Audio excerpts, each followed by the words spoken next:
함께 보실 하나님 말씀은 예레미야 36장입니다. 예레미야 36장 1절에서 마지막 19절까지 말씀입니다. 구약 성경 1110페이지 전후로 있습니다. 예레미야 36장 1절에서 19절까지의 말씀을 드라마 바이블로 봉독하겠습니다. 유다의 요시야 왕의 아들 요야김 제4년에 여호와께로부터 예레미야에게 말씀이 임하니라. 이르시되 너는 두루마리 책을 가져다가 내가 네게 말하던 날 곧 요시야의 날부터 오늘까지 이스라엘과 유다와 모든 나라에 대하여 내가 네게 일러준 모든 말을 거기에 기록하라. 유다 가문이 내가 그들에게 내리려 한 모든 재난을 듣고 각기 악한 길에서 돌이키리니 그리하면 내가 그 악과 죄를 용서하리라. 이에 예레미야가 네리야의 아들 바룩을 부르매 바룩이 예레미야가 불러주는 대로 여호와께서 그에게 이르신 모든 말씀을 두루마리 책에 기록하니라. 예레미야가 바룩에게 명령하여 이르되 나는 붙잡혔으므로 여호와의 집에 들어갈 수 없으니 너는 들어가서 내가 말한 대로 두루마리에 기록한 여호와의 말씀을 금식일에 여호와의 성전에 있는 백성의 귀에 낭독하고 유다 모든 성읍에서 온 자들의 귀에도 낭독하라. 그들이 여호와 앞에 기도를 드리며 각기 악한 길을 떠나리라. 여호와께서 이 백성에 대하여 선포하신 노여움과 분이 크니라. 네리야의 아들 바룩이 선지자 예레미야가 자기에게 명령한 대로 하여 여호와의 성전에서 책에 있는 여호와의 모든 말씀을 낭독하니라. 유다의 요시야 왕의 아들 여호야김의 제5년 9월에 예루살렘 모든 백성과 유다 성읍들에서 예루살렘에 이른 모든 백성이 여호와 앞에서 금식을 선포한지라. 바룩이 여호와의 성전 윗들 곧 여호와의 성전에 있는 세문 어귀 곁에 있는 사반의 아들 서기관 그마랴의 방에서 그 책에 기록된 예레미야의 말을 모든 백성에게 낭독하니라. 사반의 손자요 그마랴의 아들인 미가야가 그 책에 기록된 여호와의 말씀을 다 듣고 왕궁에 내려가서 서기관의 방에 들어가니 모든 고관 곧 서기관 엘리사마와 스마야의 아들 들라야와 악보리 아들 엘라단과 사반의 아들 그마랴와 하나냐의 아들 시드기야와 모든 고관이 거기에 앉아 있는지라. 미가야가 바룩이 백성의 귀에 책을 낭독할 때에 들은 모든 말을 그들에게 전하매 이에 모든 고관이 구시의 증손 셀레미야의 손자 느다냐의 아들 여후디를 바룩에게 보내 이르되 너는 백성의 귀에 낭독한 두루마리를 손에 가지고 오라. 네리야의 아들 바룩이 두루마리를 손에 가지고 그들에게로 오니 그들이 바룩에게 이르되 앉아서 이를 우리 귀에 낭독하라. 바룩이 그들의 귀에 낭독하매 그들이 그 모든 말씀을 듣고 놀라 서로 보며 바룩에게 이르되 우리가 이 모든 말을 왕에게 아뢰리라. 너는 그가 불러주는 이 모든 말을 어떻게 기록하였느냐? 청하노니 우리에게 알리라. 바룩이 대답하되 그가 그의 입으로 이 모든 말을 내게 불러주기로 내가 먹으로 책에 기록하였노라. 이에 고관들이 바룩에게 이르되 너는 가서 예레미야와 함께 숨고 너희가 있는 곳을 사람에게 알리지 말라.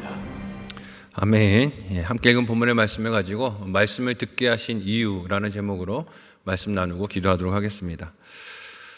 이제까지 예레미야서를 함께 묵상하고 살펴오면서 독자인 우리에게 마음에 들어오는 인간적인 생각은 참 안 듣는다 아닙니까?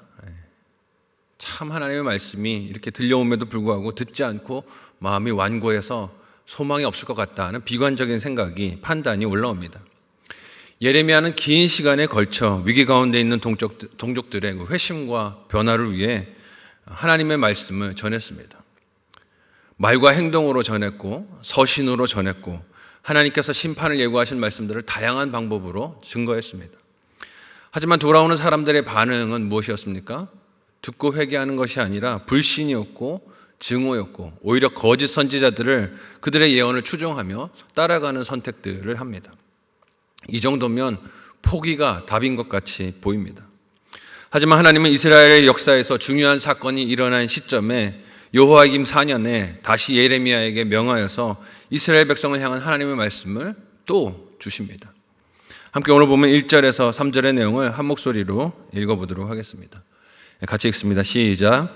유다의 요시야 왕의 아들 여호야김 제4년에 여호와께로부터 예레미야에게 말씀이 임하니라. 이르시되 너는 두루마리 책을 가져다가 내가 네게 말하던 날 곧 요시야의 날부터 오늘까지 이스라엘과 유다와 모든 나라에 대하여 내가 네게 일러준 모든 말을 거기에 기록하라. 유다 가문이 내가 그들에게 내리려 한 모든 재난을 듣고 각기 악한 길에서 돌이키리니 그리하면 내가 그 악과 죄를 용서하리라 하시니라. 아멘. 이스라엘의 역사적 시간이 여호야김 통치 4년째 이르게 된 때 예레미야에게 하나님의 말씀이 임하십니다. 주신 말씀의 내용이 무엇입니까? 그동안 예레미야가 받았던 하나님의 말씀들을 이제 다 기록을 하라고 하시는 거예요. 여기서 나타나는 시간적 기간은 총 23년 정도에 이르릅니다. 하나님께서 이 일을 행하라고 명령하신 때가 주전 605년인데 이때는 세계 역사에서 바벨론이 애국과의 전쟁에서 이겨서 세계의 패권을 쥐게 된 때였습니다. 즉 하나님께서 이스라엘과 온 나라들을 심판하는 도구로 쓰시려는 바벨론의 군사력이 정점에 오른 때라는 뜻이에요. 막강해져서 온 세상의 지배력을 행사하는 시점이었습니다. 바벨론 왕 느부갓네살은 애국과의 전쟁에서 승리한 후에 그 힘을 의지해서 자기 나라를 지키려고 했던 수많은 국가들을 그 중에 포함된 이스라엘도 수탈하며 압박했습니다. 그때 포로로 끌려간 사람들 중에 하나가 다니엘과 그의 친구들이 포함되어 있습니다. 이런 역사 속에서 이스라엘 백성들이 무엇을 느끼고 있었을까요? 예레미야가 전했던 말씀이 진짜구나. 하나님께서 정말 바벨론을 들어서 온 세상을 통치하시는구나 하는 것을 느끼지 않았을까요? 예레미야가 전했던 예언의 말씀이 거짓이 아니라 진리라는 것을 그들이 피부로 사뭇 깨닫고 있었을 것입니다. 이런 시점에 하나님은 예레미야로 그가 받은 말씀들을 두루마리 책에 기록할 것을 명령하십니다. 또 듣게 하시고 또 말씀을 전하시려는 하나님의 사랑, 신실하신 사랑을 보여주시는 것이죠. 예레미야가 그 말씀에 오늘 본문에 보니 어떻게 반응합니까? 함께 4절에서 7절까지의 말씀을 같이 한 목소리로 읽어보도록 하겠습니다. 같이 읽습니다. 시작. 이에 예레미야가 네리야의 아들 바룩을 부르매 바룩이 예레미야가 불러주는 대로 여호와께서 그에게 이르신 모든 말씀을 두루마리 책에 기록하니라. 예레미야가 바룩에게 명령하여 이르되 나는 붙잡혔으므로 여호와의 집에 들어갈 수 없으니 너는 들어가서 내가 말한 대로 두루마리에 기록한 여호와의 말씀을 금식일에 여호와의 성전에 있는 백성의 귀에 낭독하고 유다 모든 성읍에서 온 자들의 귀에도 낭독하라. 그들이 여호와 앞에 기도를 드리며 각기 악한 길에서 떠나리라. 여호와께서 이 백성에 대하여 선포하신 노여움과 분이 크니라. 아멘. 예레미야는 들은 하나님의 말씀에 순종을 합니다. 이스라엘 백성들은 순종하지 않지만 예레미야는 자신이 처해 있는 어려운 환경에도 순종을 해요. 그런데 읽은 구절들을 보면 예레미야가 말씀에 순종하는 이 환경이 척박한 것을 알 수 있습니다. 5절에서 봤듯 예레미야는 잡힌 상황에 있었습니다. 이는 감옥에 감금되어 있는 상황이라기보다는 성전에 들어갈 수 없도록 출입이 제한되어 있었던 상황이란 뜻입니다. 왜 사람들이 예레미야의 성전 출입을 제한했을까요? 듣기 싫은 말을 하니까요. 들어와서 잘못했다 그러고 회개하라 그러고 돌이키라는 말을 하니까 듣기 싫어서 성전에 들어오지 못하도록 출입 제한을 걸어놓은 것입니다. 그래서 말씀을 성전에서 백성들에게 예레미야가 직접 전할 수 없으니 네리야의 아들 바룩을 불러서 이걸 대신 전해달라고 하는 것이죠. 그를 대신해서 말씀을 기록하고 이를 백성들 앞에서 읽어줄 사람, 대리인이 필요했던 것입니다. 이런 형편과 백성들의 적대적인 태도를 생각하면 하나님이 주신 명령이라도 순종하고 싶지 않을 수 있을 것 같아요. 저 같으면 싫습니다. 하나님 망하게 냅두세요. 뭘 그렇게 말씀을 들려주라 그러십니까? 이 사람들은 소망이 없습니다. 그러고 싶을 것 같아요. 그러나 예레미야는 네리야의 아들 바룩을 부르고 그 역할을 부탁하여 맡깁니다. 어느 형편과 어느 자리에 있든 맡겨진 역할에 충성하는 예레미야를 보게 됩니다. 내가 존대받을 때, 사람들에게 인정받을 때, 사람들 앞에 설 때만 순종하는 게 아니라 어떤 형편에서든 하나님 부르시는 그 부르심에 순종하는 것이죠. 그리고 그가 전하는 메시지는 하나님 앞에 간절하게 기도하고 각기 악한 길에서 너희들은 떠나라는 것입니다.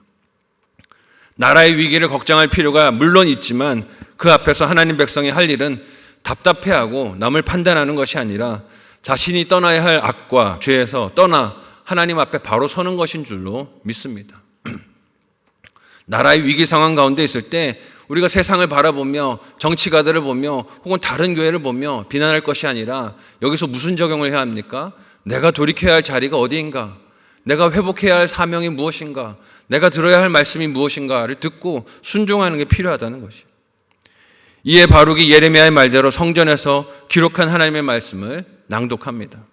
9절은 바룩이 그 기록한 말씀을 낭독한 시점이 여호야김의 제5년 9월이라 하는데 이는 예레미야의 말을 바룩이 받아 기록한 기간이 무려 1년 9개월에 걸쳐 기록되었다 하는 것을 알 수 있어요. 삽시간에 쓴 것이 아니라 거의 2년에 가깝도록 그 말씀을 기록했다 하는 것을 보게 됩니다. 23년간 예레미야가 받았던 말씀들을 기록하기 위해서 얼마나 큰 노력과 시간이 필요했는가 하는 것을 알 수 있어요. 그리고 그 노력의 목적이 궁극적으로는 그 말씀을 낭독하여 백성들의 귀에 들리게 하는 것이었기에 바룩은 그 목적에 맞게 순종하여 맡겨진 사명을 감당합니다. 이에 궁금한 것은 들은 사람들의 반응 아니겠습니까? 어떻게 반응합니까? 11절에서 13절까지의 말씀을 보면 바룩이 증거한 내용을 직접 들은 미가야라는 인물이 그 내용을 왕궁의 서기관 방에 있는 고관들에게 보고를 합니다.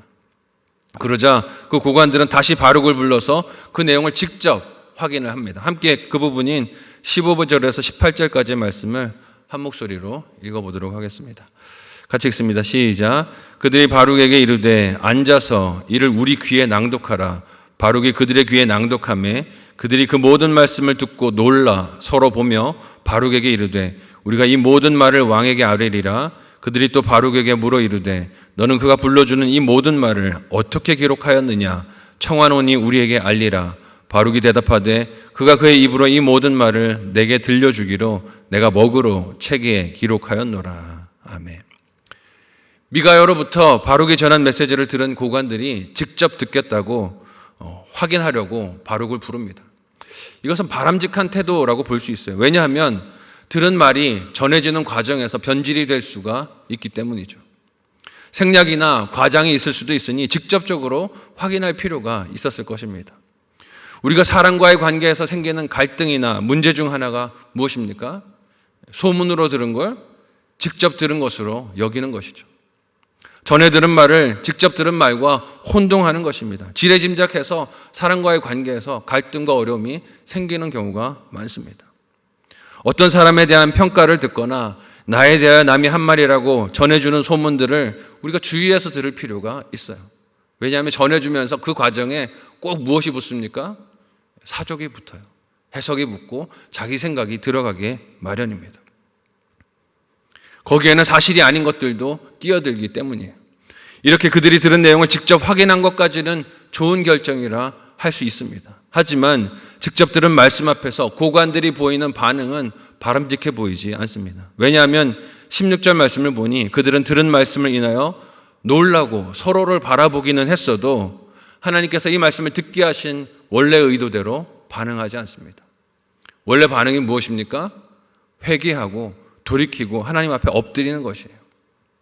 하나님께서 이 말씀들을 두루마리 책에 기록하라고 하신, 듣게 하라 하신 목적이 무엇입니까? 기도하는 것이고 각기 악한 길에서 떠나는 것이었습니다.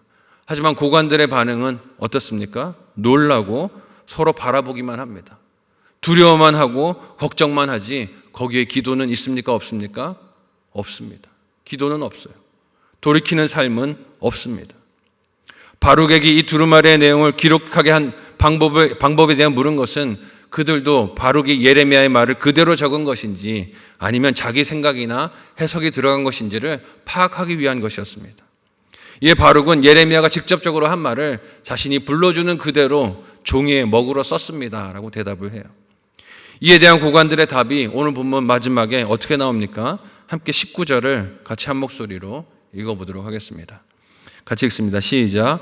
이에 고관들이 바룩에게 이르되 너는 가서 예레미야와 함께 숨고 너희가 있는 곳을 사람에게 알리지 말라 하니라. 아멘. 가서 숨으라는 거예요. 들은 말씀의 내용을 보니 너는 이 내용 왕에게 보고하면 너는 죽은 목숨이다. 가서 숨어라. 이야기합니다. 왕궁 서기관의 방에 있었던 고관들이라면 사명이 무엇이겠습니까? 왕에게 나라를 위해서 가서 해야 할 말을 직구하고 왕의 마음을 돌이키기 위해 힘을 쓰고 설득하는 것일 것입니다. 노력하는 것이에요. 하지만 고관들은 들은 하나님의 말씀에 그런 반응을 보이지 않습니다. 오히려 바룩과 예레미야에게 숨으라고 하고 그 장소를 노출시키지 말라고 합니다. 이는 왕이 그들을 죽이려고 할 것이 이미 예상이 되기 때문이에요. 그들은 왕과 그의 심기가 걱정될 뿐입니다. 하나님의 말씀을 들으면서 뭘 걱정하고 있습니까? 듣는 사람의 반응을 걱정하고 있어요. 그리고 그 이후에 일어날 일에 대해서 걱정을 하지 이 일을 하나님께 어떻게 순종해서 할 것인가를 생각하지 못합니다. 그러니 들은 말씀이 있어도 그것이 살아나는 생명을 살리는 말씀이 되지 못해요. 힘과 능력이 되지 못합니다. 우리도 듣고 순종해야 할 말씀을 걱정과 두려움으로만 반응하면 마찬가지 아니겠습니까? 듣고 순종하라고 들려주시는 말씀인데 걱정만 합니다. 내 삶은 어떡하나 염려만 합니다. 그렇게 해서는 하나님의 말씀이 우리의 삶에 행하시는 능력을 경험할 수가 없다는 것이에요. 오늘 고관들의 모습이 딱 그렇습니다. 생명을 살리는 하나님의 말씀이 그들에게 들려지고 주어지지만 보이는 반응은 기도도 아니고 회개도 아니고 걱정과 염려일 뿐입니다. 오늘 저와 여러분의 삶은, 신앙생활은 어떠십니까? 들려주시는 말씀 앞에 순종하고 돌아서는 돌이킴이 있으십니까? 아니면 걱정만 하고 있으십니까? 염려만 하고 있으면서 아무것도 변하지 않는 오늘 하루를 보내고 있는 것은 아닙니까? 날마다 우리에게 들려주는 말씀이 우리의 삶을 바꾸시는 생명의 말씀이 되기를, 회개하여 돌이키는 변화의 시작점이 되시기를 예수님의 이름으로 간절히 소원하고 축복합니다. 아멘.